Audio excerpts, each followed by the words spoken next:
Wait, let's see if it makes it sort of makes a hollow sound in here. It's a little, yeah, it's a little different, isn't it? Okay, well, I'm sorry. I feel like I've shown you my favorite bowl so many times. It's, but I really wanted to share it with you because we're having all these lovely holidays coming up. And I use it as a functional back of house bowl, you know, mixing up batter or anything that I need to use it for. But I also use it as a presentation. So it's very useful both ways. I can just pull one bowl out of the cupboard and I use it for everything. It has some little dust in there. But isn't it beautiful? And then these are examples of little pin holes that sealed themselves up.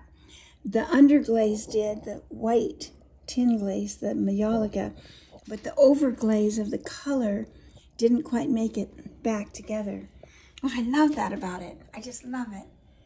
It's so special.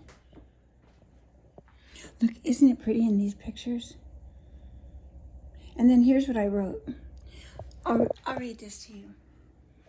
Richard and I visited Giverny, France, where Monet's gardens are still tenderly tended. I recalled standing betwixt rows of sweet cerulean flora, alternately with rows of golden petals. I felt so inspired that I held my breath to the sky, with morning light bouncing inside my delight, and their thrilling bright. Oh, I'll never forget it. The mistress of the house, Monet's house, sweetly told me, in a mix of French and my flight of delight, my indignant imagination, that, quote, Monet often had to make himself go out to paint every day.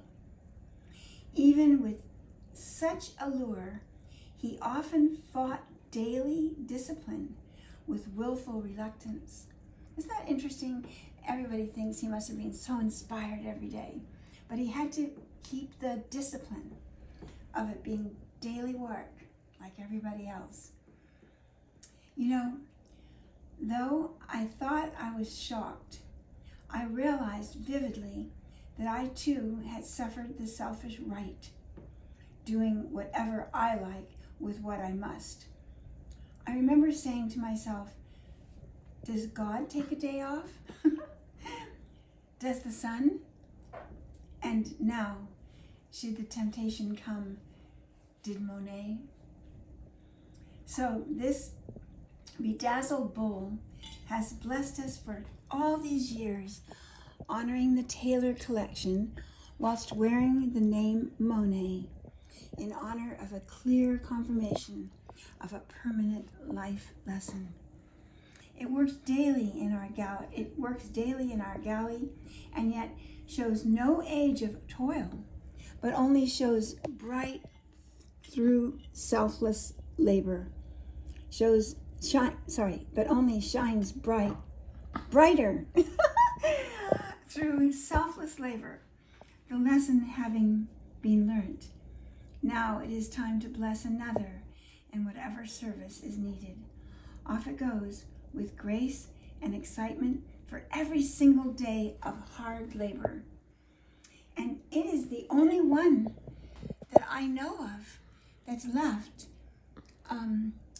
We did make them in production, but I haven't seen any anywhere. So this one is really a treasure. And I think it's just the right timing for it to go out into the world. It's already had all of our love every step of the way. Oh, there, I showed you that little pinhole one time when I showed this bowl to you, I think. See there, that's where something organic was in the red clay, burning in the clay, and it needed to get out. The smoke and the steam needed to get out. And so it breaks through the glaze, because the glaze is molten at that time, like thick cream. And then depending on where it is in the kill and the temperature and how fast the firing is, these little holes can close up and leave only the outer color separated, or it may stay like a hole like this. So isn't that wonderful? It makes you feel like you've been through the whole process together. It's amazing. I love how nature and industry and human invention has made such an amazingly dimensional world where we seem to, I don't know, we seem to see the world from so many more angles because we're here with it. It's not bad that there are humans here. No, they don't harm the world.